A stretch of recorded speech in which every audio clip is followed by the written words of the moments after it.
Our honeymoon was supposed to be perfect. It was the trip we had talked about for months. A secluded island resort in the middle of the Caribbean, white sand beaches, crystal clear waters, and most importantly, peace. No emails, no calls, just us. We arrived late in the afternoon, the sun casting a golden glow on the horizon as the boat docked. The place was breathtaking, exactly like the pictures. A small row of private villas lined the beach, each tucked behind tall palm trees for privacy. The air smelled of salt and flowers, a gentle breeze rustling through the leaves. It felt like paradise. A local man dressed in a simple uniform greeted us as we stepped onto the wooden dock. His smile was wide but didn't quite reach his eyes. He handed us a set of keys and gestured toward the path leading to our villa. No reception desk, no formal check-in. It was part of the charm, I told myself. As we walked, I couldn't shake the feeling that we were being watched. I glanced over my shoulder, but the beach was empty, just waves lapping at the shore,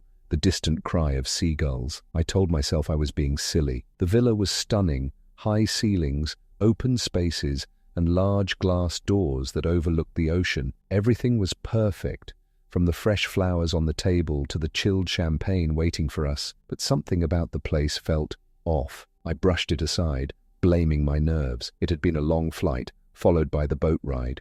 Exhaustion, that's all it was. Later that evening we decided to explore the beach. The sun had set, and the sky was a deep, inky blue, speckled with stars. The moonlight reflected off the water, casting a silver glow. We walked in silence, hand in hand, listening to the soothing sound of the waves. That's when we saw it, a figure standing at the edge of the water, barely visible in the dim light. They were still staring out at the sea, their back to us. At first I thought it was another guest, but something about the way they stood, so rigid and unmoving, made my skin crawl. I squeezed my husband's hand and we both stopped. For a moment, we just stood there watching. Then, as if sensing us, the figure turned, but there was nothing there, just the empty beach, stretching out into the night. I felt a chill run down my spine. We didn't say a word as we hurried back to the villa. That night, I couldn't sleep. The room was too quiet, the darkness too thick. I lay there, listening to the sound of the ocean, trying to convince myself that what we saw was just a trick of the light. But deep down, I knew better. Something wasn't right about this place. The next morning, the sun rose bright and warm,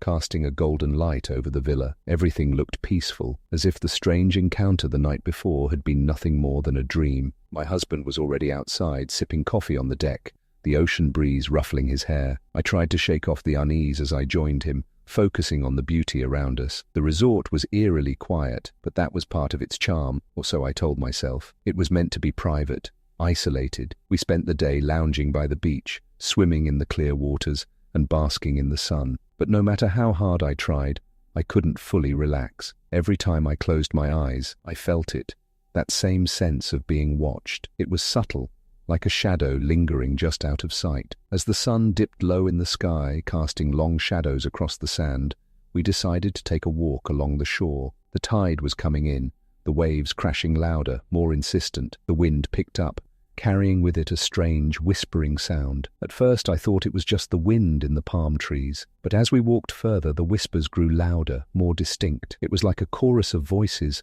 all speaking at once, their words just out of reach. I stopped, straining to listen. My husband didn't seem to notice, lost in his own thoughts. The voices were coming from the water, carried by the waves. They rose and fell with the tide, growing louder as we neared a rocky outcrop at the far end of the beach. And then I heard it, clear and unmistakable. My name. I froze, my heart pounding in my chest. The voices were calling my name, over and over, in a soft, sing-song tone. I turned to my husband, but he was already several steps ahead, oblivious to the strange sounds. "Did you hear that?" I asked, my voice barely above a whisper. He looked back, confused. "Hear what?" I didn't know how to explain it. The voices had stopped as soon as I spoke, leaving only the sound of the waves crashing against the shore. I shook my head, forcing a smile. "Nothing.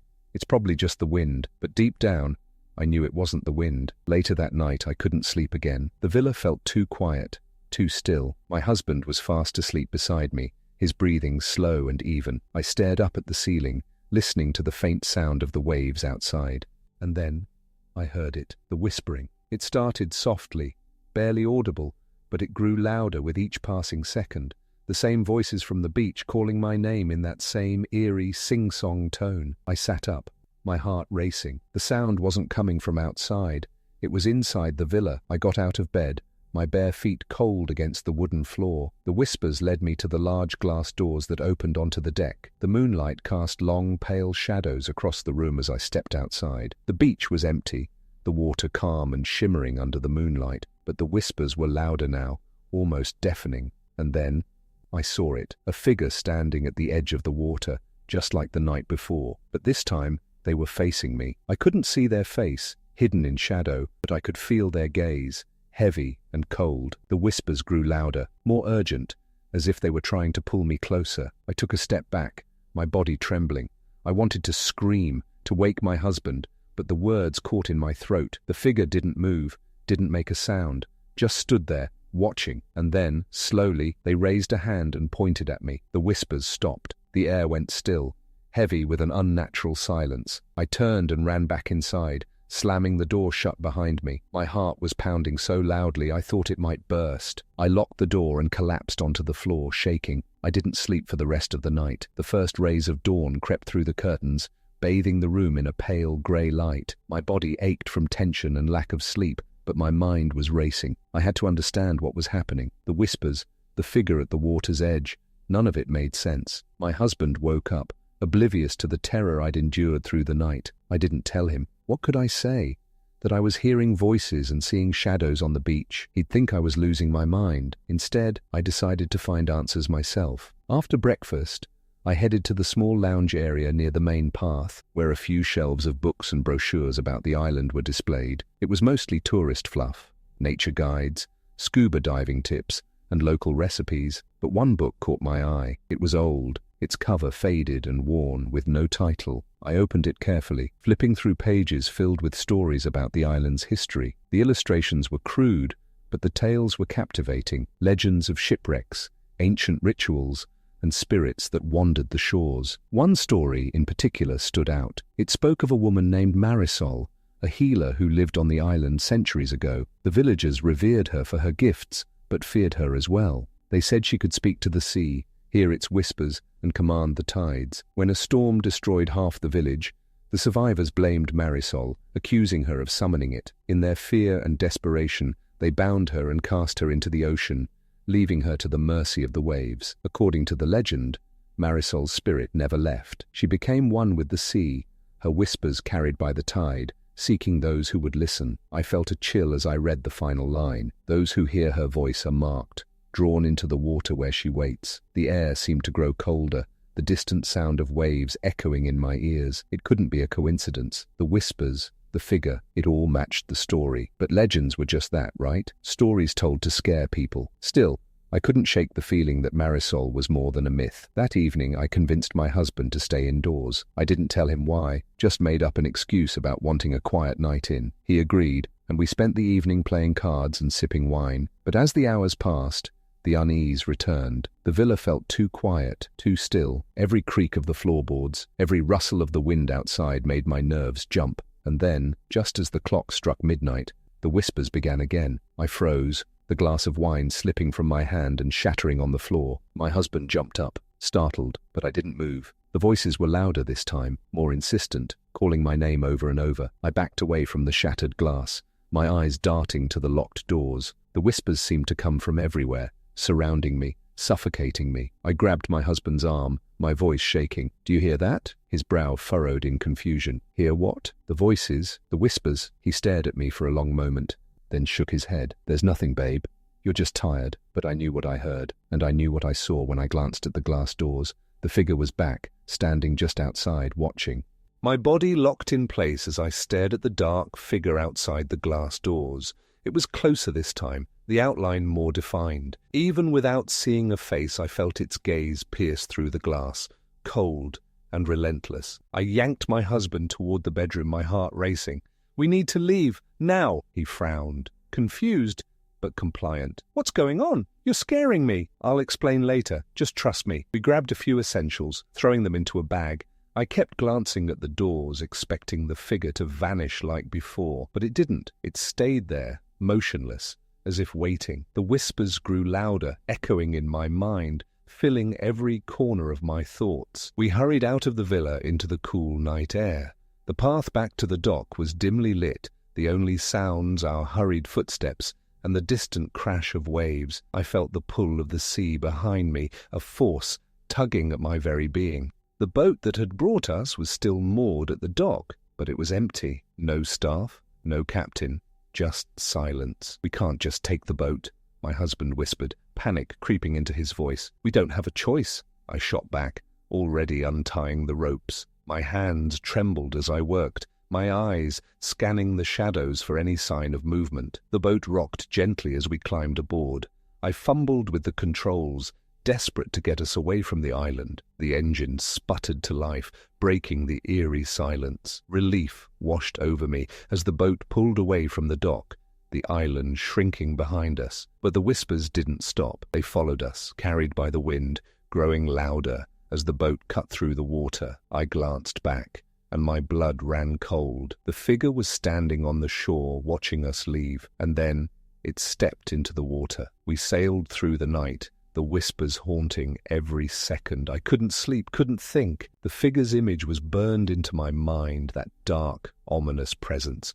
My husband tried to comfort me, but I could see the fear in his eyes. He didn't hear the whispers, but he knew something was wrong. As dawn broke, the whispers finally faded. The sky turned a soft pink, and the mainland came into view. I felt a surge of hope, but it was fragile, like a thin layer of ice over deep water. We docked at a small harbour and stumbled onto solid ground, exhausted and shaken. We found a local inn and collapsed into bed, too drained to speak. But sleep didn't bring peace. I woke in the middle of the night, drenched in sweat. The room was pitch black, the air thick and oppressive, and then I heard it, a single whisper, soft and familiar. "You can't run from the sea." I bolted upright, my heart hammering in my chest. My husband stirred but didn't wake. I sat there, trembling in the darkness, knowing deep down that this wasn't over. Marisol's voice would haunt me forever. Our honeymoon felt like a dream come true. We had booked a quaint old-world hotel in the mountains, a sprawling estate known for its charm and breathtaking views. The photos online showed cozy fireplaces, antique furniture, and a honeymoon suite that promised luxury and romance. When we arrived, the place was even more beautiful than we imagined. The winding road leading up to the hotel was lined with towering pines, and the building itself looked like something out of a Gothic novel, with ivy-covered stone walls and arched windows that glowed warmly in the fading light. The manager greeted us with a wide smile, his voice smooth and welcoming. "Ah, Mr. and Mrs. Porter, welcome to Briarwood Estate. Your honeymoon suite is ready. You're in the West Wing, our most private and exclusive quarters." He handed us an old-fashioned key, heavy and ornate, and gestured toward the grand staircase. "Enjoy your stay. If you need anything, dial 0 on the room phone." The room was magnificent. A 4-poster bed draped in rich velvet, a crackling fireplace, and a balcony that overlooked the misty valley below. Everything felt perfect. As the evening wore on, we enjoyed a quiet dinner by the fire, sipping wine and basking in the glow of newlywed bliss. But as the night deepened, a strange feeling crept over me. The room, though beautiful, felt heavy, like it was watching us. I brushed it off as nerves and exhaustion. After all, it had been a long day. But when I finally crawled into bed, I noticed something odd. The large mirror on the opposite wall didn't reflect the room quite right. It was subtle, just a slight distortion, like looking through a pane of rippling water. I stared at it for a long time, my heart thudding in my chest. My husband was already asleep, his breathing slow and steady. I told myself it was just my imagination and closed my eyes, but sleep didn't come easily. In the middle of the night, I woke to a soft, rhythmic tapping. It was faint, like the sound of fingernails on glass. I sat up, my eyes adjusting to the dim glow of the fire. The room was silent, except for that persistent tap, tap, tap. It was coming from the mirror. I sat frozen, staring at the mirror. The tapping continued, soft but insistent, like someone on the other side was trying to get my attention. My breath hitched as I leaned forward, squinting to see in the low light. The reflection was wrong.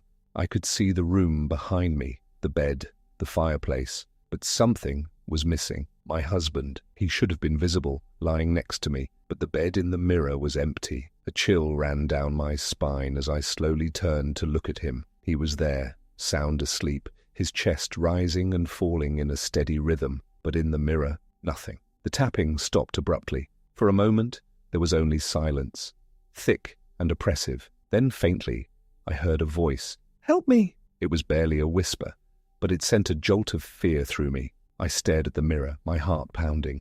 The surface rippled like water disturbed by a pebble, and a figure began to take shape. A woman. She was pale, her hair dark and wet clinging to her face.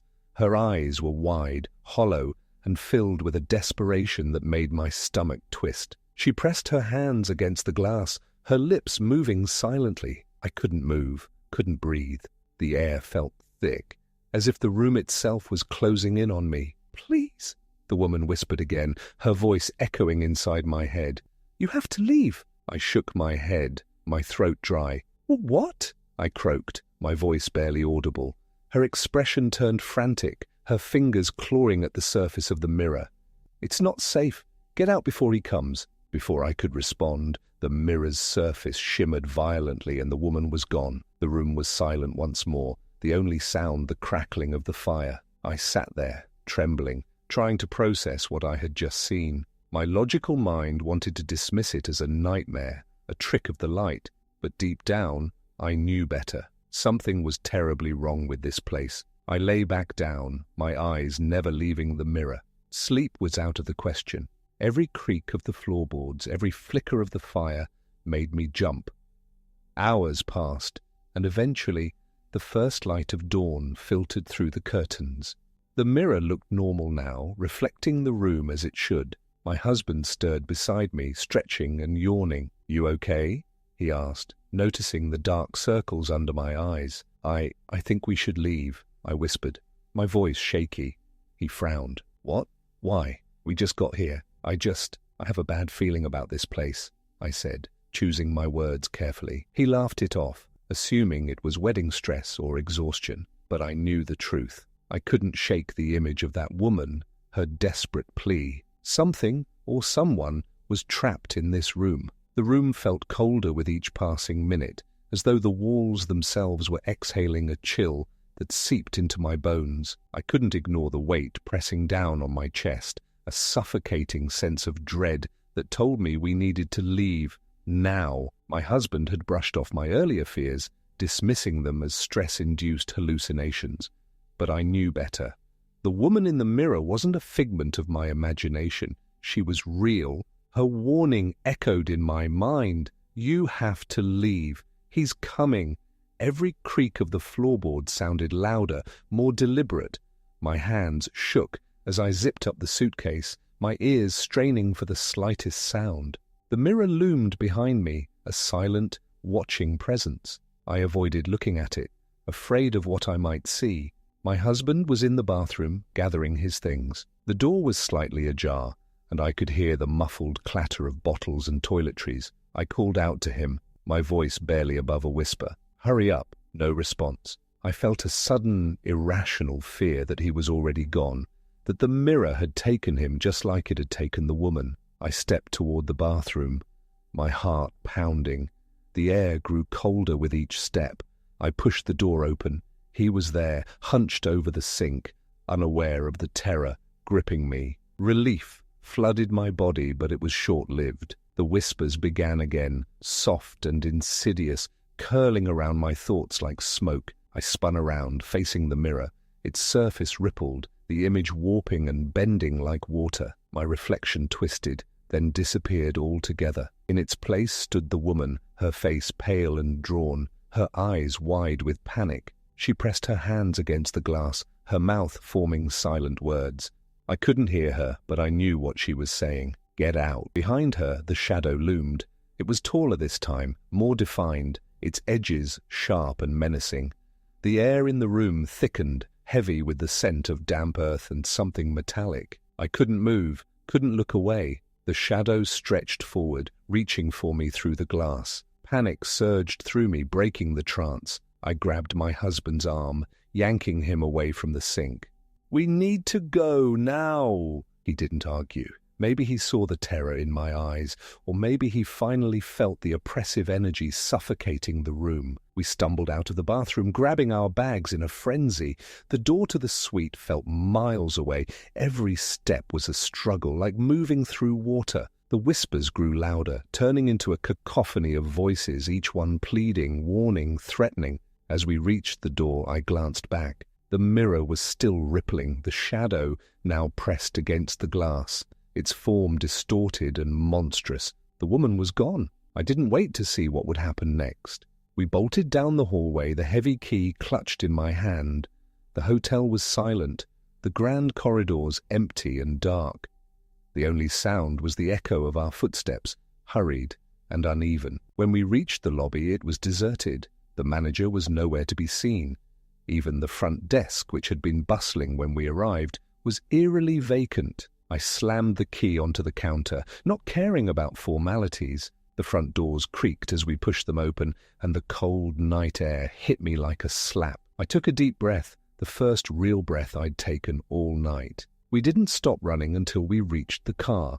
My hands fumbled with the keys, shaking so badly it took several tries to unlock the doors. We threw our bags into the back seat and climbed in, slamming the doors shut. The engine roared to life, and I didn't look back as we sped away from the hotel. The road twisted and turned, the headlights slicing through the dense fog that clung to the ground. Neither of us spoke. The silence was thick, but it was a different kind of silence, one born of exhaustion and fear, not the oppressive, malevolent quiet of that cursed room.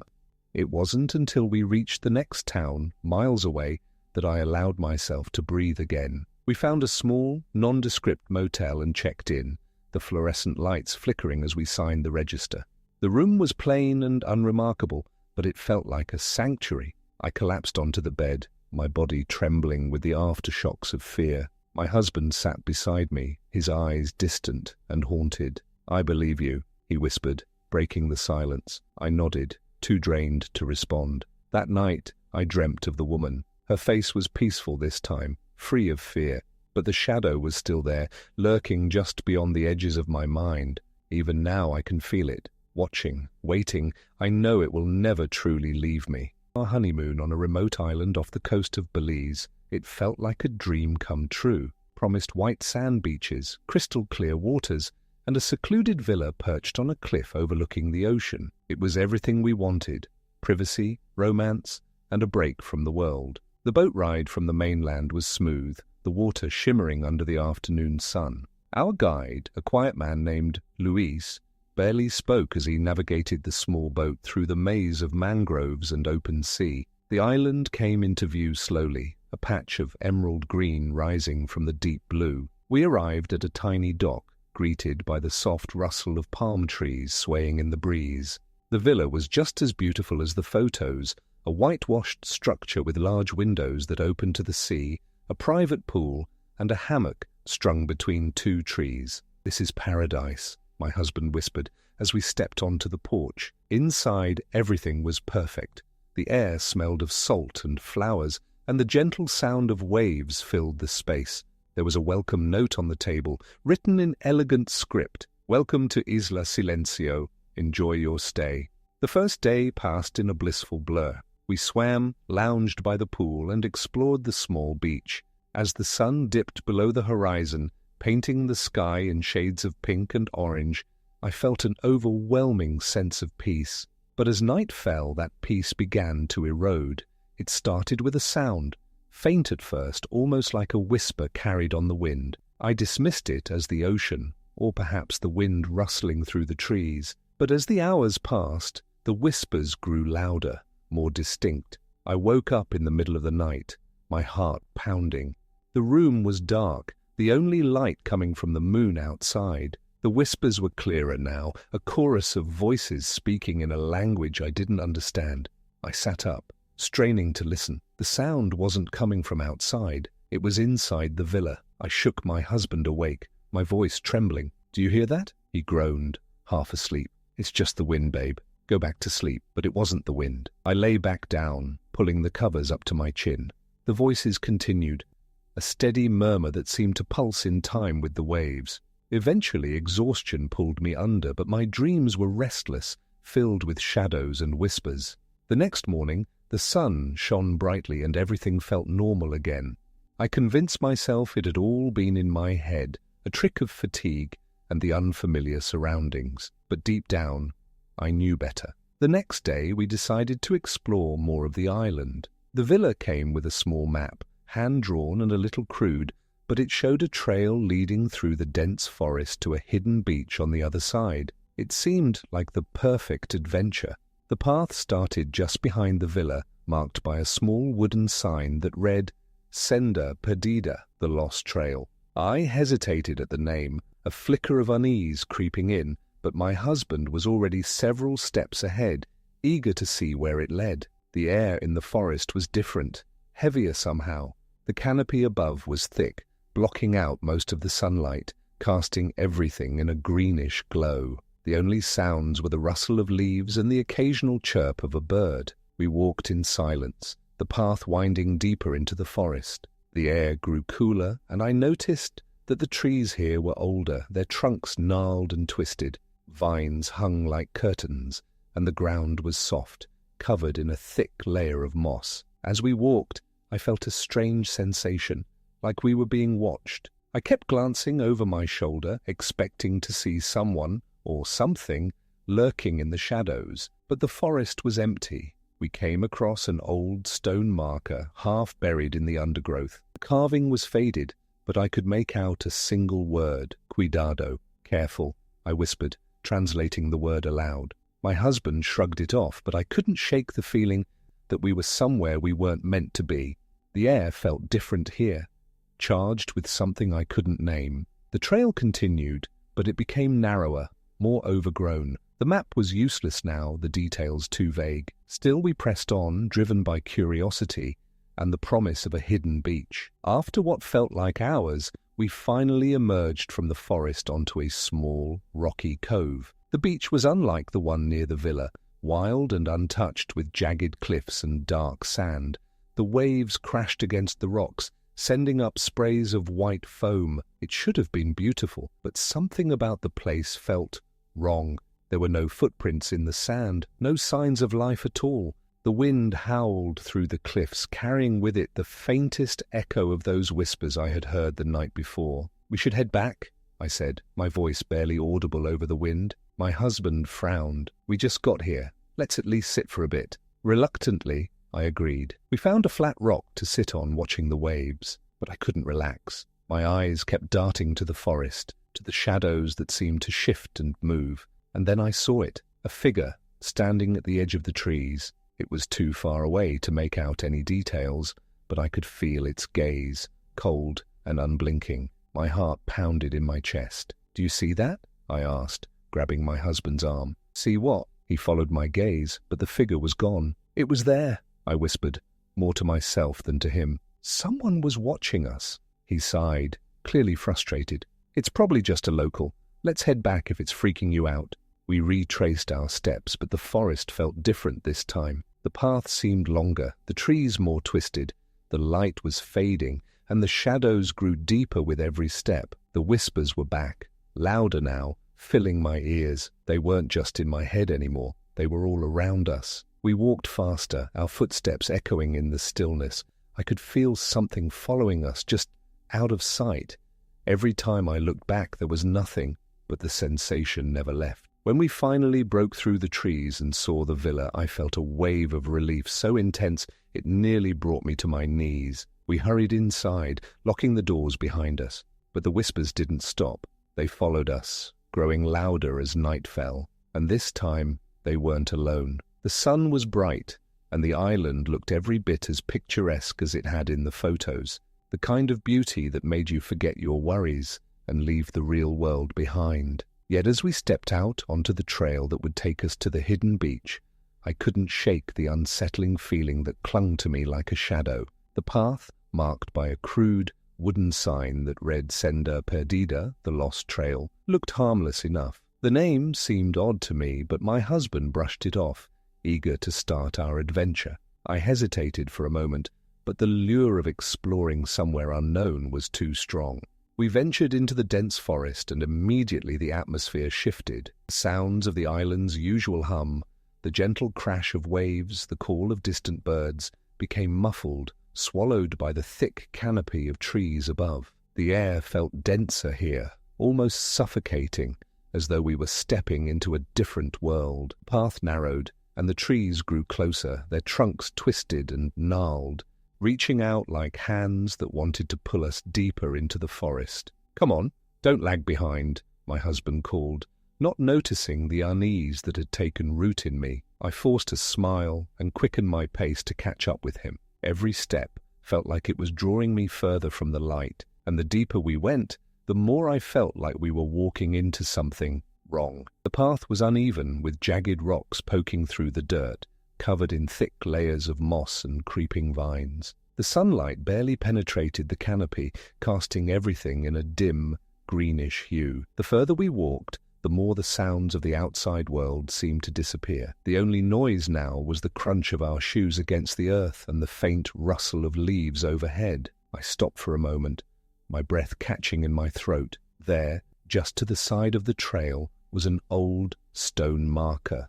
It was weathered, the carving barely visible, but I could just make out one word: Cuidado. The hair on the back of my neck stood up, careful. The warning seemed almost out of place in the otherwise serene surroundings. It felt as though the island itself was trying to tell us something, but I couldn't put my finger on what it was. "Hey, check this out," I called to my husband. He glanced at the marker but shrugged it off. "Probably just some old local thing. Let's keep going." I wanted to agree, to tell myself it was nothing, but the nagging feeling wouldn't let go. There was something about this place, something old and forgotten, something not meant to be disturbed.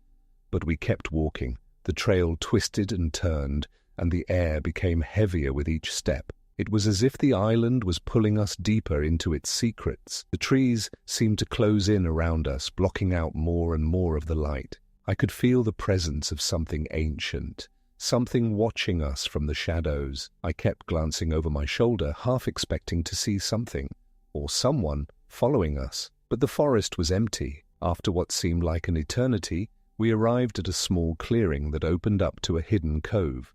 The beach stretched out before us, wild and untouched, with jagged rocks and dark sand. It was beautiful, yes, but there was an unsettling quality to the place.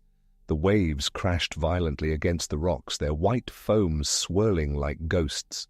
The wind howled, sending a chill through the air. We stood there for a moment, taking it all in.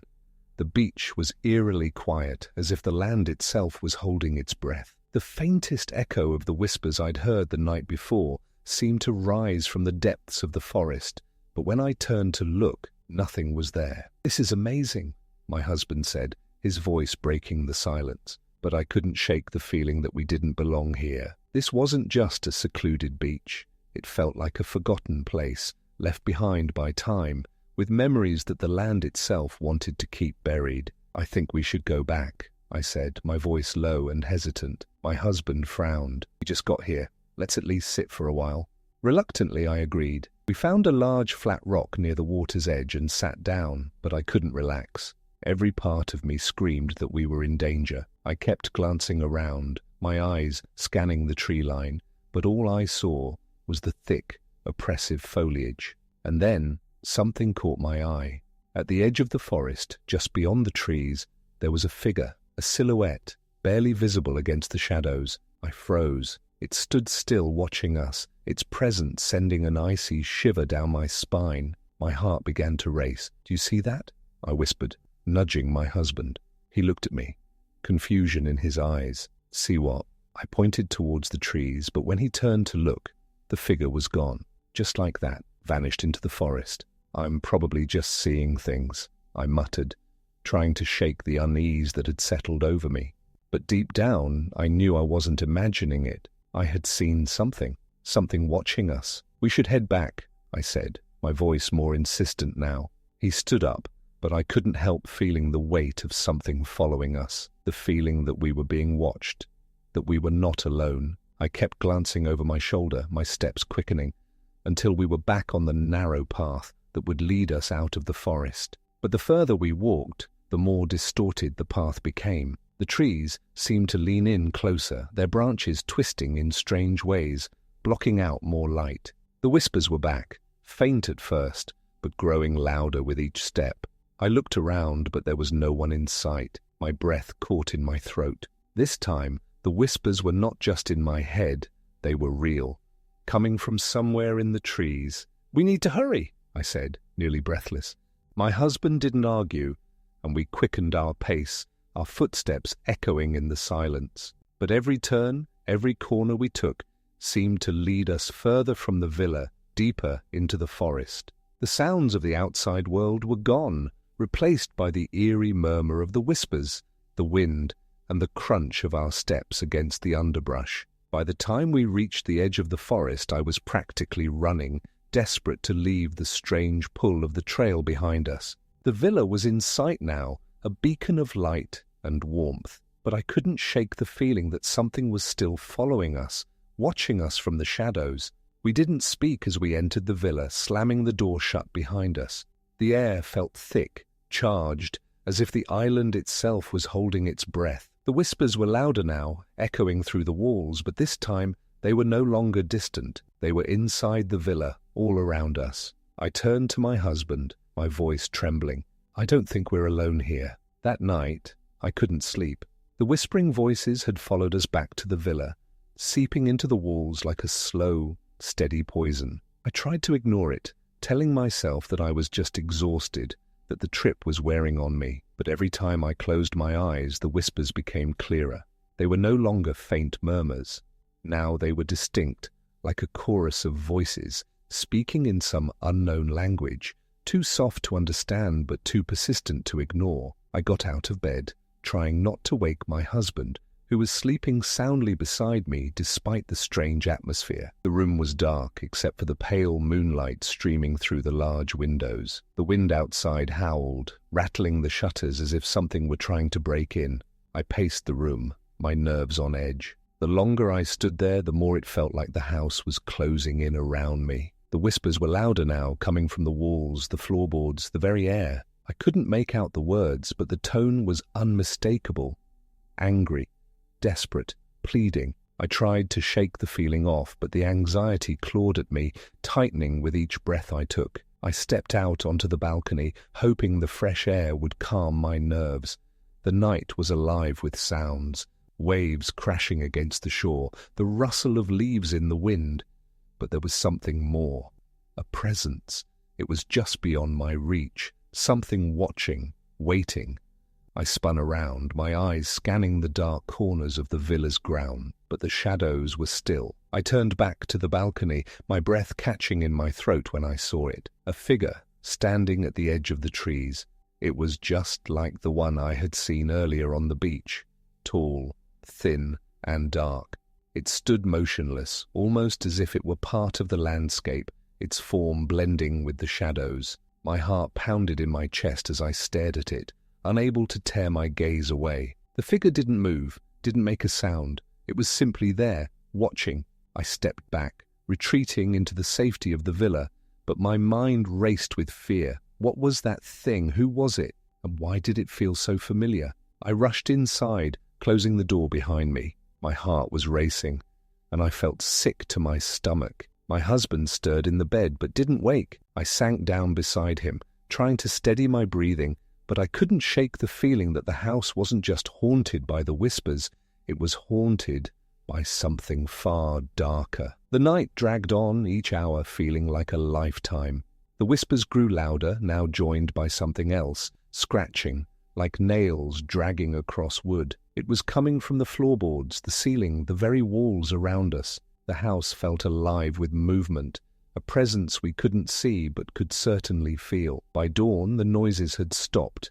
The house was eerily quiet. The whispers were gone, replaced by the distant sounds of waves and birds outside. But the feeling lingered, thick and oppressive. I couldn't shake the thought that something had followed us back from the beach, that whatever had been watching us wasn't just an illusion, it was real, and it was here with us. When my husband woke, I was already sitting up, my face pale and drawn. I didn't tell him everything. I couldn't. How could I explain what had happened? How could I explain the sensation of being watched, of knowing something was lurking in the shadows just beyond the light? "We need to leave," I said, my voice trembling. He looked at me, confused. "Leave? Why?" "It's just the island, babe. You're just shaken up. Let's just take it easy today. We've got plenty of time." But I couldn't stay. Not here. Not in this place, surrounded by an unseen force. "I'm serious," I said, my eyes wide. "I don't care if we've paid for the villa. We need to go." I could see the doubt in his eyes, the hesitation. He didn't believe me, not fully. He thought I was overreacting. But I knew what I had felt, what I had seen. I could still feel the weight of those eyes on me, pressing down from the trees, from the darkness. We packed our bags in silence. I couldn't bring myself to explain everything. I didn't know how to make him understand the terror I felt, how every moment in that villa felt like we were trespassing on something ancient, something that didn't want us there. As we left the villa behind, I looked back one last time, and there, standing in the distance, was the figure again, watching, silent, waiting. I didn't tell my husband. He wouldn't have believed me anyway. But as we boarded the boat back to the mainland, the whispers followed me, carried on the wind. I could hear them clearly now, speaking to me in a language I would never understand. And I knew deep down that the island would never truly let me go.